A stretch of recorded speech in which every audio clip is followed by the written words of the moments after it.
Hey everyone, I'm Professor 64 here, and today we are here to continue on some more Ape Escape for Sony PlayStation. Now, we're here to continue further onwards into collecting the rest of the apes in time. This time, we're going to go into Medieval Mayhem with Sushi Temple, Wabi Sabi Wall, and Crumbling Castle. Let's do this.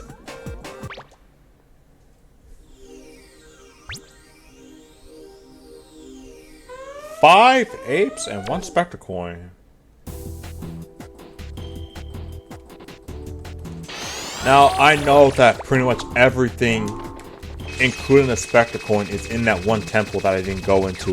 This right here.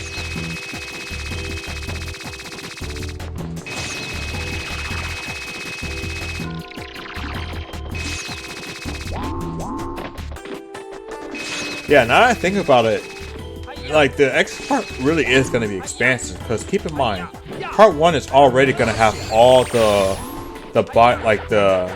descriptions of every ape that we capture, and a little quick overview of all the mini games.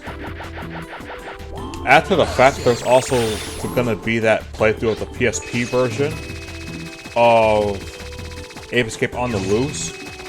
Easily going to be the craziest amounts of stuff I'm going to be putting into with this game.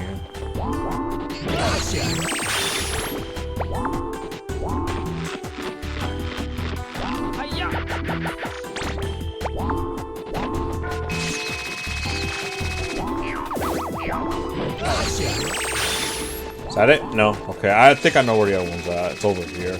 And thankfully this one's only light blue. And it went to me too! I love this! Yes. We're getting through this a lot quicker than I thought we were going to.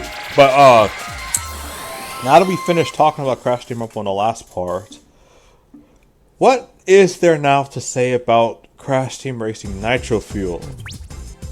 Oh, good lord.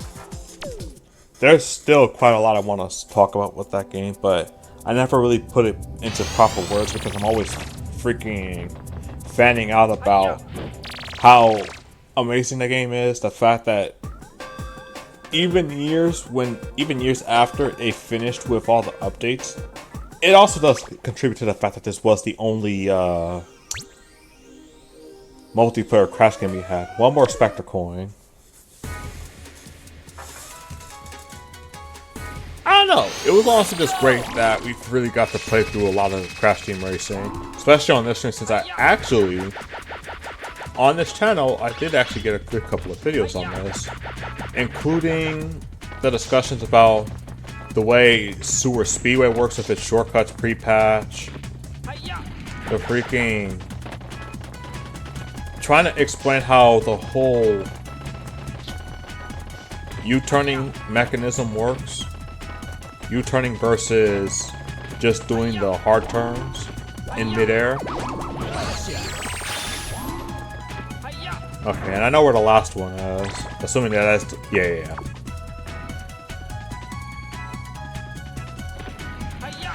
I never really did like character showcase or anything, but oh my god, especially going through all the courses in the game for the whole like nitrous knowledge. That was honestly a really fun part to do as well.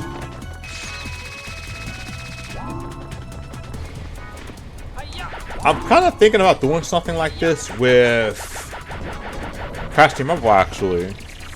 Not focusing on the characters, but rather the maps. Because, like, Lord knows there's already so many videos that you can find about, like, each character overview. But not surprisingly not that many when it comes to all the maps in the game so far. Because we already know one's coming on the way, and this is still on Season 1. But before we even get caught up in all that, back to Nitro-Fueled for a second. I think it would have been... That game... I've always said that game was like, what, a solid 8 out of 10 from my experiences with the game.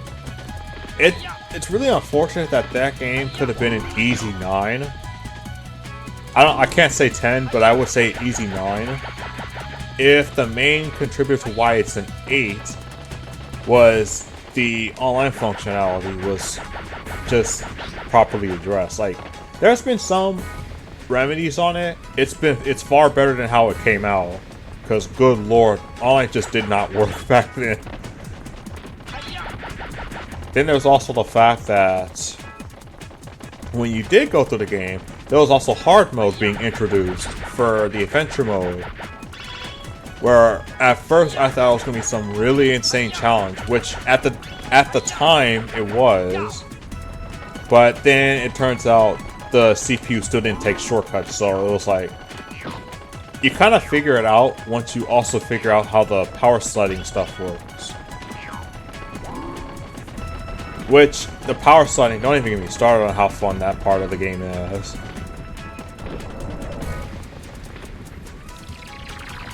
Like, there are systems on systems with a few extra systems on the line. Okay, but in all seriousness, I just really like the fact that the game basically did have more to offer than just it being Mario Kart with the Crash characters in it. I think that's my main thing of why the Crash Racing series has stuck out for so long. It didn't feel like just Mario Kart with Crash characters. At least when I started playing it. Nitro Kart kind of felt like that at one point. But once I learned about that, even though the whole power sliding and reserve system was, I don't want to say simplified, but was much easier to grasp, if that makes any sense.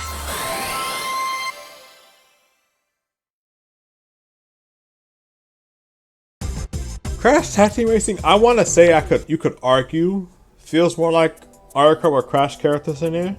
That's the only game I could really think of where you can argue that. But even then, there's also like the uniqueness in the items, even though not all of them were efficient. The weapons, and especially, oh my freaking goodness, especially the whole like fusing mechanic with all the gadgets. And oh yeah, I forgot there's only one ape here, so with this only being what, 8 minutes, we can go back to Wabi Sabi Wall and find that last Specter coin, because I can already get the last ape right now.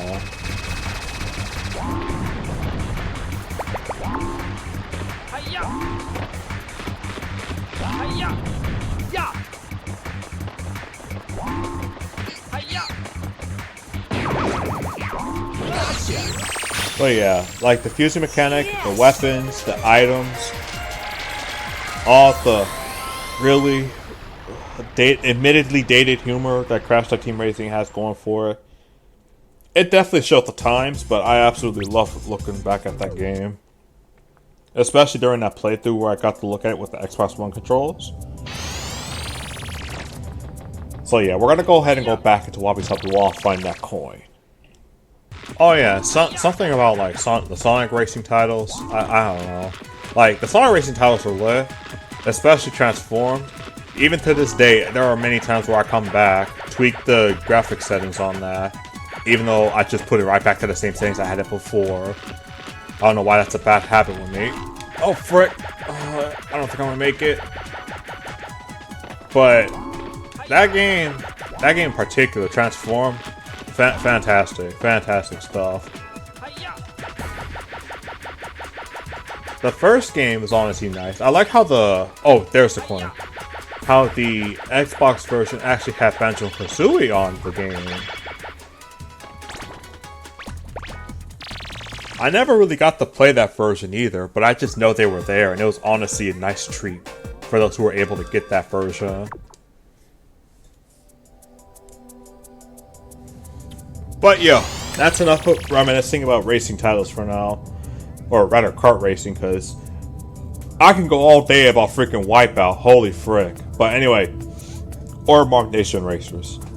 But this is Towards the Forest Sign. Thank you guys for watching. Stay safe, stay healthy, stay insane, stay Nitro-Fueled, stay tuned to Just Real Life, and of course, as always, stay warped. For this part specifically, especially stay Nitro-Fueled, but still, stay warped!